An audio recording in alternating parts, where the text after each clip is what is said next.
Hi hello viewers, welcome to NTV. నేను Tarak. Ragmayur cinema బండి అనే ఆ సినిమాతోటి ఈ పేరు బాగా పాపులర్ అయిందనమాట. ఆ తర్వాత వరుసగా సినిమాలు చేస్తూ ఉన్నారు. రీసెంట్గా అయితే కనుక గాంధీ తాత చెట్టు, అలాగే పంచాయతీకి రీమేక్గా వచ్చినటువంటి శివరాపల్లి అనే వెబ్ సిరీస్ దుమ్మురేపుతున్నారు. అలాగే త్వరలో రాబోతున్న పరదాలో కూడా ఒక మెయిన్ లీడ్ క్యారెక్టర్ చేశారు. సో ఆయన మనతో ఉన్నారు, ఆయనతో మాట్లాడదాం. Hello Ragmayur, hi. ఎలా ఉన్నారు?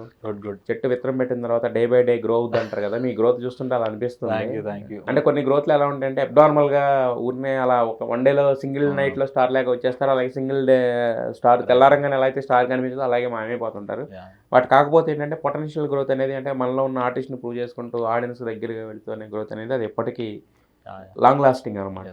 సో రీసెంట్గా చూసుకున్నట్టయితే గాంధీ తాత చెట్టు, సో ఇప్పుడు అలాగే పంచాయతీకి రీమేక్ వచ్చిన వెబ్ సిరీస్ శివరాపల్లి.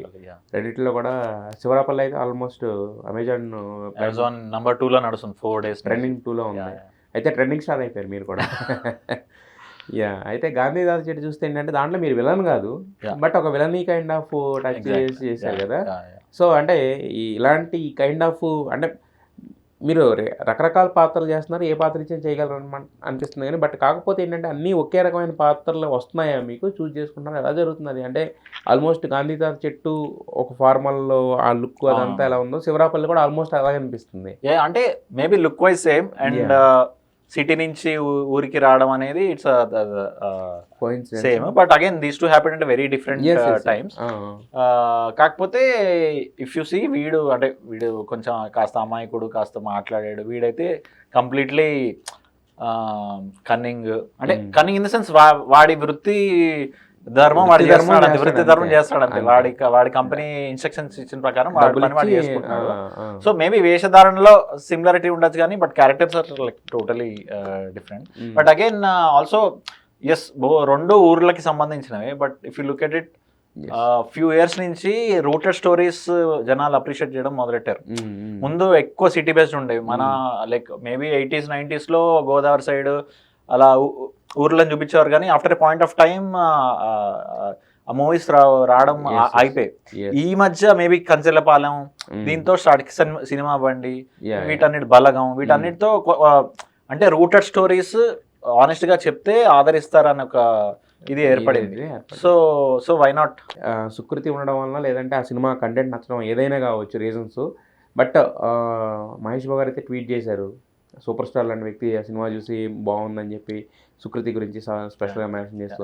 అలాగే రామ్ చరణ్ గారు అయితే టీం మొత్తాన్ని ఇంటికి పిలిపించుకుని రామ్ చరణ్ ఉపాసన కూడా అప్రిషియేట్ చేశారు.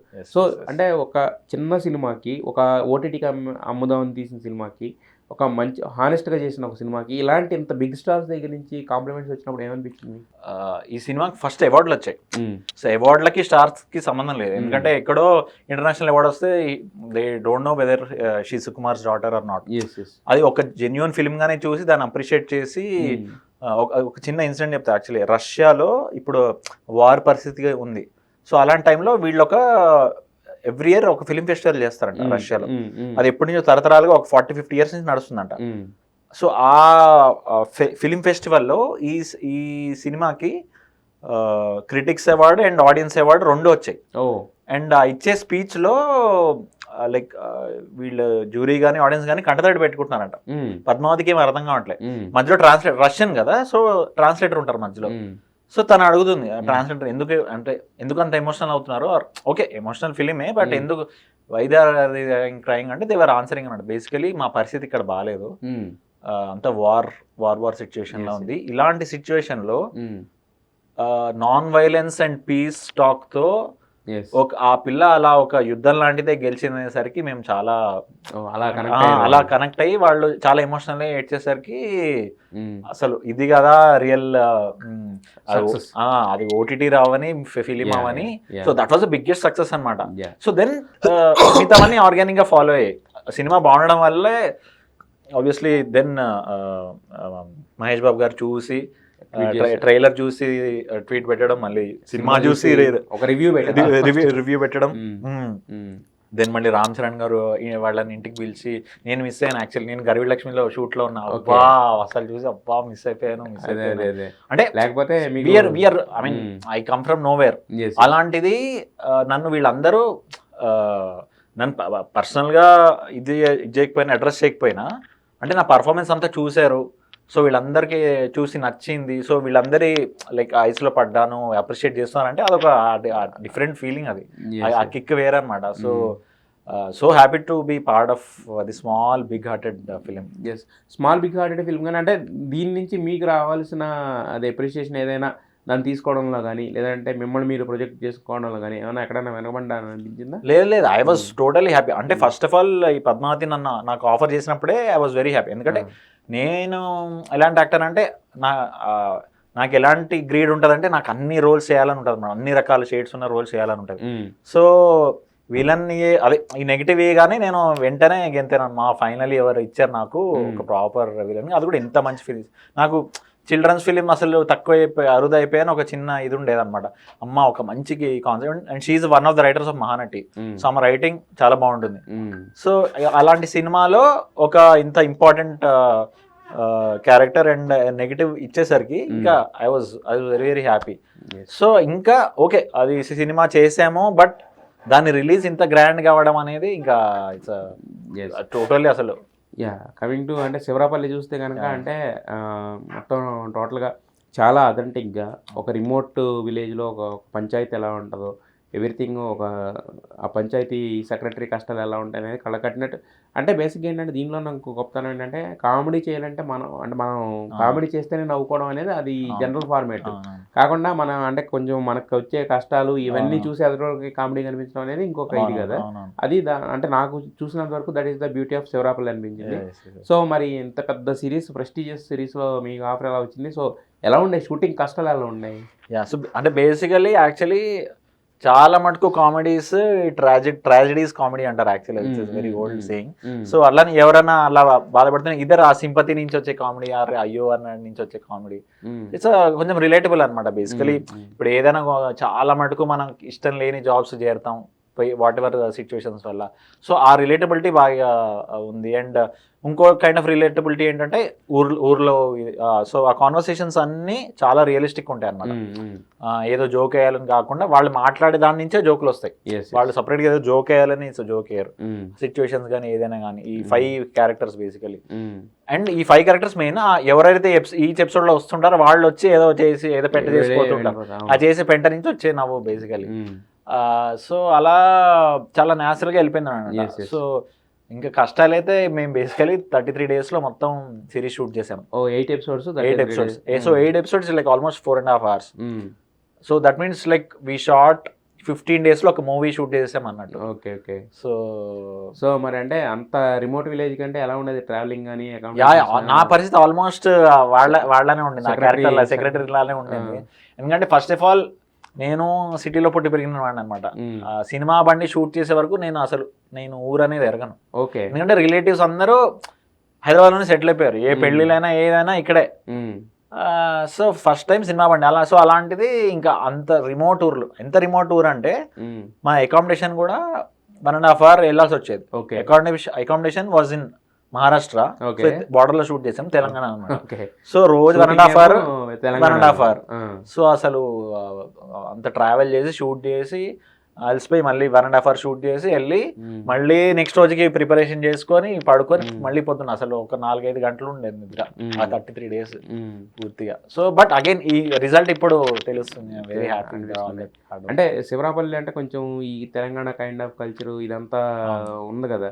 సో మరి మీకు ఫస్ట్ నుంచి ఉన్నాయా లేదా ఇన్పుట్స్ ఏమైనా కొత్తగా డైరెక్టర్ ఇచ్చినాయి అన్న ఉపయోగపడి? అంటే రైటింగ్ చాలా బాగుందండి. బేసికలీ ఇది ద వైరల్ ఫీవర్ అని ఒక one of the best writing communities in India. వాళ్ళకి చాలా మంచి మంచి సిరీస్ వేరే కూడా ఉన్నాయన్నమాట.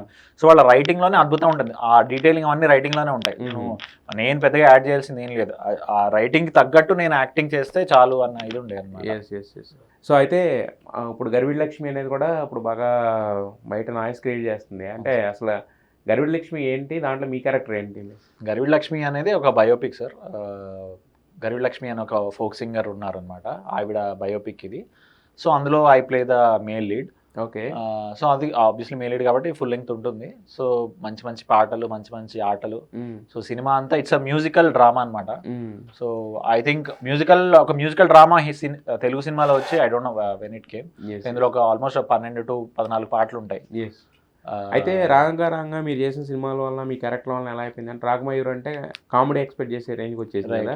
మరి ఇప్పుడు ఈ గర్విడ్ లక్ష్మి అనేది ఒక సీరియస్ సినిమా లాగా అనిపిస్తుంది అంటే ప్రస్తుతానికి ఉన్న ఇది అంటే సీరియస్ సినిమానే, బట్ నా usually I don't know, but నా నుంచి ఎంతో కొంత తెలియకుండానే ఒక హ్యూమర్ రాస్తారు. నేను ఏదైనా రోల్లో ఉంటే రైటర్స్ ఎంత సీరియస్ రోల్ అయినా అందులోంచి ఒక చిన్న కామెడీ జనరేట్ చేస్తూ ఉంటారు.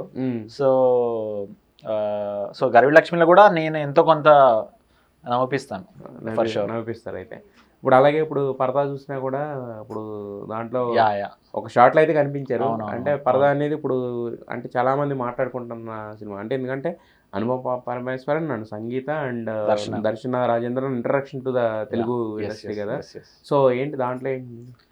సో అందులో it's like nice female oriented film అండి అది. బేసికలీ అందులో ఐ ప్లే ద నాది కూడా ఫుల్ లెంగ్త్ రోలే, అంటే ఇట్స్ టూ ఎర్లీ కాబట్టి నేను ఎక్కువ చెప్పలేకపోతున్నా. బట్ నాకు అనుపమతో చాలా సీన్స్ ఉంటాయి యాక్చువల్లీ, లైక్ ఫుల్ లెంగ్త్ ఉంటుంది. బట్ అనుపమ అంటే స్ట్రాంగ్ యాక్ట్రెస్, అంటే ఆమె పర్ఫార్మెన్స్ తో చేస్తుంది కదా. సో మరి మీకు ఏమన్నా పోటీ అనిపించిందా లేకపోతే ఎలా ఉండేది ఇద్దరికి? అంటే చాలా అంటే మంచి కొలాబరేటివ్, అంటే basically Praveen second cinema. So మావాడు ఎలా అంటే లైక్ క్రియేటివ్ గా ఫుల్ ఫ్రీడమ్ ఇచ్చేస్తాడు యాక్టర్స్ కి. నువ్వు డైలాగ్ ఇదే చెప్పాల్సిన అవసరం లేదు, నీకు మీనింగ్ తెలుసు, సో నువ్వు ఏమైనా చెప్పచ్చు, బట్ నాకు మీనింగ్ కన్వే అవ్వాలి. So like normals amount of creative freedom ఇస్తాడు. సో అది ఆబ్వియస్లీ అనుపమగా అయినా నేనైనా ఎవరికైనా ఇట్ హెల్ప్స్ అన్నట్టు. సో ఇట్లా కొలాబరేటివ్ గా పోటాపోటీ ఏం లేదు, హ్యాపీగా. అంటే అక్కడ ఆయన అంతా ఫ్రీడమ్ ఇచ్చినా మీరు అనుపమ లాంటి ఒక సీనియర్ యాక్టర్ ఆమెకున్న ఎక్స్పీరియన్స్ వేరు. 10 years నుంచి ప్రేమం ఎప్పుడు 2016 ఇప్పుడు వాట్ ఎవర్. సో ఆమెకున్న experience is enormous. So experience wise కొంతమంది ఏముంటుందంటే ఇలా ఎక్స్పీరియన్స్ ఎక్కువ ఉన్న వాళ్ళు తర్వాత కొంచెం ఎక్స్పీరియన్స్ తక్కువ ఉన్న వాళ్ళు చేసినప్పుడు ఏం చేస్తారంటే డామినేటింగ్ అనిపించడం కానీ లేకపోతే 1-2 సార్లు టేకులు అన్నప్పుడు చిరాకు పడ్డం కానీ ఎలా ఉంటారు కదా. బట్ ఆమె ఎలా ఉంటుంది అంటే బేసికల్ ఎప్పుడు టేక్స్ వస్తాయి, డిఫరెంట్ ఇవి వస్తాయి అంటే ఇదర్ ఆర్టిస్ట్ సరిగ్గా చేయలేదు, ఆ డైరెక్టర్కి నచ్చలేదు. యూజువల్గా ఎలా ఉంటుందంటే చాలా డిస్కషన్ నడుస్తుంది. అంటే ప్రవీణ్ ఎలా ఉంటాడంటే నువ్వేమనుకుంటున్నావు, he lost more inputs from the actors. నువ్వే నీ అండర్స్టాండింగ్ ఏంటి సీన్, నువ్వు ఈ పరిస్థితిలో నువ్వు ఇలా ఉంటే ఎలా చేస్తావు. సో అది అయ్యేసరికి టేక్స్ చాలా తక్కువ ఉంటాయి మామూలు ప్రవీణ్ దాంట్లో, చాలా తక్కువ ఉంటాయి. బికాస్ సో అలాంటి అసలు సిచ్యువేషన్స్ రాలే. But having said that she was very very friendly. తన అంటే నేను ఇన్ని ఇయర్స్ చేశాను అదేం లేకుండా హ్యాపీగా అసలు భలే చేసుకున్నాను. ఇంకోటి దర్శన is my friend. Okay, Darshana నా acting classmate. So we learn together అన్నమాట దర్శన నేను. సో అలా తెలుసు. నేను actually I introduce Darshana to them అన్నమాట. అంటే they were looking how to contact her. So నేను అంటే దర్శనాన్ని రికమెండ్ చేశారా లేకపోతే రికమెండ్ కాదు, వాళ్ళకి ఉండే, బట్ ఆబ్వియస్లీ ఆమె మలయాళం కదా. So what is the right way to. So నేను అరే నాకు తెలుసు బై, నేను ఇంకెవరెవరు ఉన్నారండి మీకు తెలిసిన అంటే చూడడానికి చాలా కొత్త వాళ్ళే అనిపిస్తారు, చాలా కాంటాక్ట్. ఎందుకంటే నేను అంటే నా స్టోరీ ఏంటంటే నేను lot of years I spent in learning acting. So నేనేమి సినిమా బండి ఫస్ట్ మూవీ ఏదో యాక్సిడెంట్ అయిపోయి అక్కడి నుంచి యాక్టింగ్ నేర్చుకునేవాడిని కాదు. సో ఒక 8 years థియేటర్ అవన్నీ చేసి వచ్చినవాడిని అనమాట. సో అందుకని నాకు ఇప్పుడు ఆర్గానిక్ గా అలా పడుతూ ఉన్నాయి అనమాట. నేను ఏదో ఇప్పుడు ఆన్ ద గో నేర్చుకున్న పర్సన్ కాదు, నేను ఆల్రెడీ నేర్చుకున్నా. సో నాకు వచ్చినవి స్కిల్స్ ఒక్కో సినిమాలో ఒక్కోట్లాగా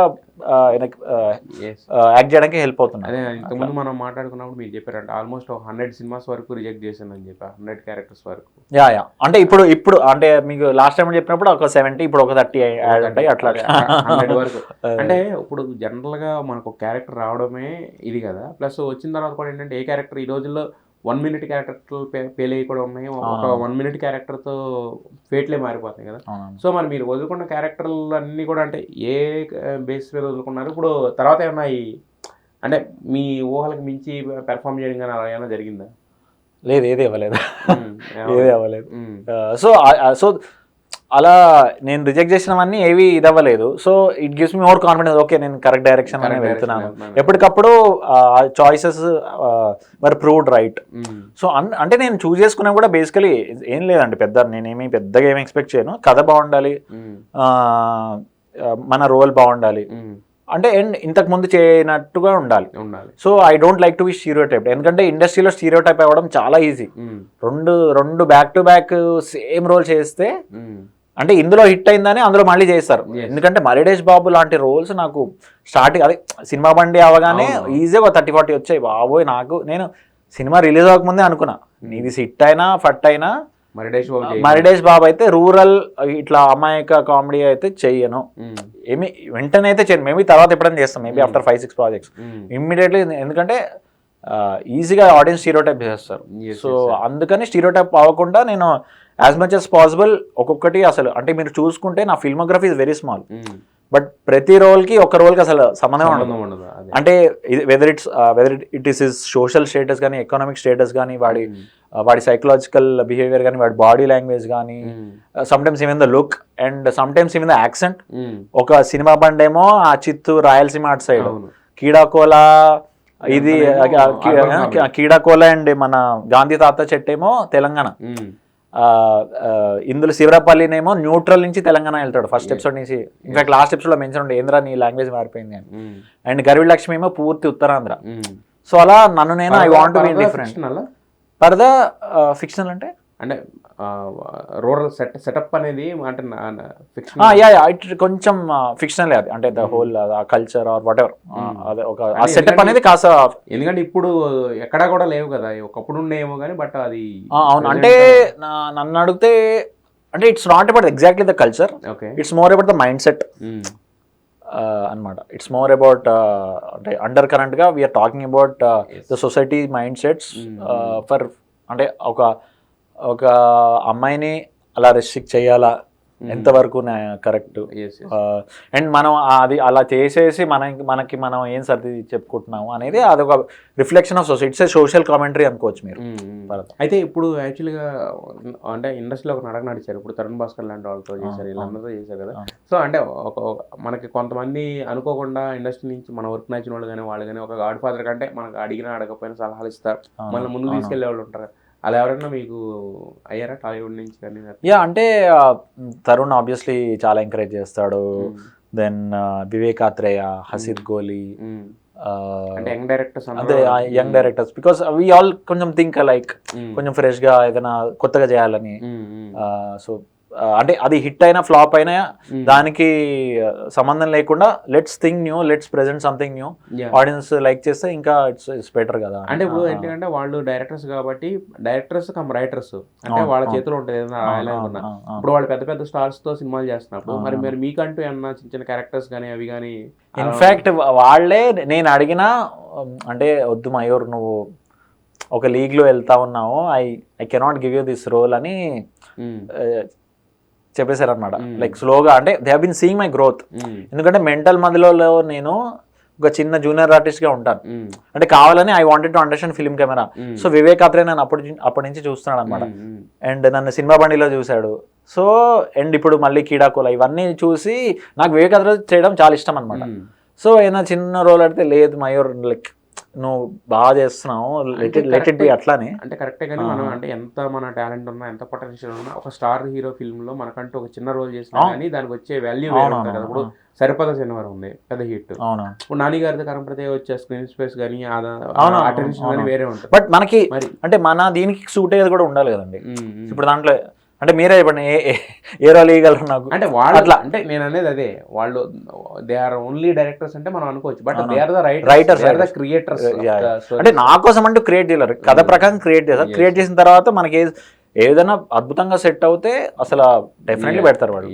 అది నేను అడగకపోయినా పెడతారు అంత లైకింగ్. అంటే నిన్న ఒక డైరెక్టర్ షో జరిగింది అనమాట, ఇది గాంధీ తాత చెట్టు. Hasith Goli was very happy. అంటే నువ్వు ఆర్గానిక్ గా ఇంత గ్రో అవుతున్నావు అంటే Hasith Goli was assisting Vivek Athreya in Mental Madhilo. అప్పటి తనకు కూడా నేను అప్పటి నుంచి తెలుసు. సో చూస్తాను అనమాట ఈ గ్రోత్ ని చూసి నువ్వు ఆర్గానిక్ గా ఆన్ యువర్ ఓన్ అంటే వాళ్ళ సినిమాలు కూడా ఇంకా రోల్స్ ఇవ్వలేదు నాకు. అండ్ సో ఆర్గానిక్ గా నన్ను గ్రో అవడం చూసి they are very happy. So that way it gives me lot of push. Okay there are people. అంటే అదే నేను అనేది ఇంతకుముందు అంటే మనకి సినిమా ఇండస్ట్రీలో ఎంత క్యారెక్టర్స్ వస్తాయి, ఎంత పేరు వస్తున్నా అంటే మనకి ఒక అటెన్షన్ వచ్చేది. తర్వాత మన గ్రోత్ అంటే గ్రోత్ ఇన్ టర్మ్స్ ఆఫ్ పెద్ద పెద్ద రోల్స్ రావడం ఇదంతా ఒకటి. అది కాకుండా ఫినాన్షియల్ గ్రోత్ అనేది కూడా చాలా ఇంపార్టెంట్ కదా. మరి సో అది అంటే పర్వాలేదులే ఒక 4 సంవత్సరాల తర్వాత వచ్చిన 5 సంవత్సరాల తర్వాత వచ్చిన అని ఫిక్స్ అయిపోయారా? లేదంటే కనుక మరి అంటే నేను ఒక ప్లాన్ వేసుకోలేదు. ఎందుకంటే క్రియేటివ్ ఫీల్డ్ లో ప్లాన్ వేసుకుంటే అది పక్కా ఫ్లాప్ అవుతుంది నా ఒపీనియన్. సో ఆర్గానిక్ గా ఇప్పుడు నేను వీరాంజనేయులు విహారయాత్ర షూటింగ్ చేస్తున్నాను. అసలు ఒక అమెజాన్ ఒరిజినల్లో నన్ను లీడ్గా ఒకళ్ళు ఛాన్సెస్ అని నాకు తెలియదు. అంటే నేను ఏం చేయలేదు, సడన్ గా కాల్ వచ్చింది and this project happened. So I believe in doing good work. So ఈ good work will fetch me lead roles in a small films, or lead roles in OTTs, or lead roles in big films, or small roles in like ఇప్పుడు చిరంజీవి గారి సినిమాలో ఒక చిన్న role ఇచ్చారు అనుకో, మంచి role, obviously శుభ్రంగా ఎగురుకుంటూ వెళ్ళి చేస్తాను నేను. సో ఆర్గానిక్ గా పీపుల్ విల్ కాల్ మీ అన్న ఫీలింగ్. అంటే నా వర్క్ చూసి వాళ్ళకి సూట్ అవుతే definitely they will call me. So I will take it. అంటే మాకు కూడా అదే అనిపిస్తుంది. అంటే ఎక్కడో సినిమా బండి దగ్గర మొదలైన ప్రయాణం రోజు రోజుకి పెద్ద పెద్ద సినిమాలు, అంటే ఆ డైరెక్టర్ ఇప్పుడు పరదాకి సినిమా బండికి చాలా తేడా ఉంటుంది. అలా ఇప్పుడు కేడాకొల్లా చూసుకుంటే కేడాకొల్లాకి శివరాపల్లికి చాలా తేడా ఉంటుంది. అంటే ఒక వేరియేషన్, తర్వాత అంటే రోజు రోజుకి రికగ్నిషన్, దీంతో మెట్టి ఎక్కడం అనేది ఇంతకు ముందు మనం మాట్లాడుకున్నట్టే. కొంతమంది సడన్ గా ఒక రోజులో స్టార్స్ అవుతారు, నెక్స్ట్ డే పడిపోతారు. అలా కాకుండా ఈ గ్రోత్ రావడం కూడా చాలా ఇంపార్టెంట్. అంటే ఫర్ ద సేమ్ రీజన్ నేను అన్ని యాక్సెప్ట్ చేయలేదు. ఎందుకంటే అప్పుడు అన్ని యాక్సెప్ట్ చేసి ఉంటే మీరు అన్నట్టు జపక్కన లేసి జపక్కన పడిపోయామండి. సో అలా స్లో అండ్ స్టడీ మీద బిలీవ్ చేస్తూ అన్నట్టు. అయితే మీరు అంటే ఒక ఐటీ బ్యాక్గ్రౌండ్ నుంచి వచ్చినప్పుడు, ఐటీలో ఉన్నప్పుడు ఏంటంటే మనకి స్ట్రెస్ అది మిగతాది ఎంత ఉన్నా కానీ బట్ చేతిలో డబ్బు, కొంచెం లగ్జరీస్ లైఫ్ ఉంటుంది కదా. మరి ఇప్పుడు ఆ లైఫ్ వదులుకున్నాననే ఫీలింగ్ ఏమైనా ఉందా, లేదంటే ఏదో రోజుకి బెటర్గా అవుతుంది? అంటే ఇట్స్ టూ డిఫరెంట్ థింగ్స్ అండి. సో ఆబ్వియస్లీ ఐటీలో ఒక మంచి ఫైనాన్షియల్ సెక్యూరిటీ ఉంటుంది, ఇన్సూరెన్స్లో everything is taken care. Of course stress ఉంటుంది, బట్ ఒక different kind of comfort zone. Stress ఉండేది ఉంటుంది, బట్ ఇందులో ఇచ్చేది ఒక క్రియేటివ్ పర్సన్కి ఈ హై ఇచ్చేది ఓకే పర్లేదులే, రిస్క్ చేద్దామని ఆ రిస్క్ టేకింగ్ ఉంటుంది. అంటే దేనికి ప్రోస్ అండ్ కాన్స్ ఉంటుంది, బట్ కాన్షియస్గా ఈ ఫీల్డ్ నుంచి ఈ ఫీల్డ్ మూవ్ అయింది ఎందుకంటే ఈ కిక్ కోసం. 3 Idiotsలో డైలాగ్ ఉంటుంది, అంటే ఈ work hard, success will follow. So along with success money will follow, let's see. So అందుకని అంత ఏం స్ట్రెస్ అవ్వట్లేదు. ఆబ్వియస్లీ నేను కొంచెం క్యాల్కులేటెడ్ గానే డెసిషన్ తీసుకున్నాను. కిడాకోలా తర్వాత నాకు మంచి క్వాలిటీ ప్రొడక్షన్ హౌస్ నుంచి వస్తాయి అని. సో సో సో ఫైనాన్షియల్గా అలా కాంపెన్సేట్ అవుతుంది అన్న దీంతోనే నేను వచ్చాను. And now if you look at people media ఫ్యాక్టరీతో చేస్తున్నాను, G8తో చేస్తున్నాను. So nice good production houses. అంటే ఇంట్లో నుంచి కూడా తగ్గిపోయిందా? అంటే ఇప్పుడు అనవసరంగా అది వదిలేసి దీంట్లోకి వచ్చే లేదు అందుకే, ఎందుకంటే చాలా స్ట్రాటజీగా తీసుకున్నాను కదా, బ్యాలెన్స్ చేసి. ఒకటేసారి నాకు సినిమా బండిలో ఫేమ్ వచ్చింది, నేను మరడేస్ బాబు, నేను వైరల్, ఇంకా అన్ని వదిలేసి నాకు ఇచ్చేస్తారు అన్న నాకు రియాలిటీ తెలుసు. బికాస్ ఓవర్ నైట్ అయినోడు ఎవ్వడు లైక్ లాంగ్ స్టాండింగ్ ఉండడు. సో ఒక స్టెప్ వేసుకుంటూ. మరి ఇప్పుడు వరకు అయితే ఇక్కడ వరకు అంటే సినిమా బండి నుంచి ఇక్కడ వరకు వచ్చారు కదా, మరి నెక్స్ట్ ఎలా ఉన్నాయి, ప్లానింగ్ ఎలా ఉన్నాయి, నెక్స్ట్ చేస్తున్న ప్రాజెక్ట్స్ ఎలాంటివి ఇస్తాయి? సో థ్యాంక్ఫుల్లీ ఇయర్ ఓవరాల్ గా 5 రిలీజెస్ నా లెక్క ప్రకారం ఆల్రెడీ 2 అయిపోయి, అది కూడా సేమ్ డే. ఒకటి హీరోగా, ఒకటి విలన్ గా. 24th అయింది మొన్న, తాత చెట్టు Sivarapalli. Then next will be Paradha in few weeks or so. గర్విడ్ లక్ష్మి. దెన్ గర్విడ్ లక్ష్మి షూట్ నడుస్తూ ఉంది. సో హోప్ఫుల్లీ అది కూడా ఇయర్లో అయిపోవాలి. దెన్ G8 ఒక ఫిలిం ఉంది. సో అది కూడా. సో ఇవన్నీ చూసుకుంటే 5. ఒక పాత వెబ్ సిరీస్ కూడా పాత అంటే లైక్ ఇంకా బిజినెస్ టాక్స్ నడుస్తున్నాయి, అది రిలీజ్ అయితే అది కూడా అవుతుంది. సో ఒక 5-6. మీరు చెప్పినట్టుగానే మీ గ్రోత్ చూస్తుంటే, అంటే మీ గ్రోత్ ని దగ్గర చూసి మాకు కూడా చాలా ఆనందం. Thank you so much. Starting లో కూడా మీరు ఎంకరేజ్ చేశారు సినిమా బండిలో. అప్పుడు కోవిడ్ టైంలో ఐ రిమెంబర్ మనం వీడియో కాల్లో ఇంటర్వ్యూ చేసాం ఫస్ట్ టైం. సో అలా మీరు ఎవ్రీ ఇయర్ మనం సింక్ అవుతాం ఏదో ఒక మంచి సినిమాతో. డెఫినెట్గా అది ఇంకా మీరు పైకి ఎదగాలని మనస్ఫూర్తిగా కోరుకుంటున్నాం. అంటే ఇంతకు ముందు మనం మాట్లాడుకున్నట్టే స్టార్డమ్ అనేది విల్ ఫాలో, సక్సెస్ దానికి అన్ని ఫాలో కాబట్టి మీ వర్క్ అయితే మీరు చేసుకుంటే వెళ్ళండి ఖచ్చితంగా. మేము అంటే మీకు ఎలా అయితే సపోర్ట్ ఉందో అలాగే ఆడియన్స్ నుంచి కూడా అదే అప్రిసియేషన్ వస్తుంది. అలాగే ఫిల్మ్ మేకర్స్ నుంచి కూడా మీకు మరిన్ని ఇంట్రెస్టింగ్ పాత్రలు, విభిన్నమైన పాత్రలు రావాలని మనస్ఫూర్తిగా కోరుకుంటున్నాను. Wish you all the best. Thank you so much.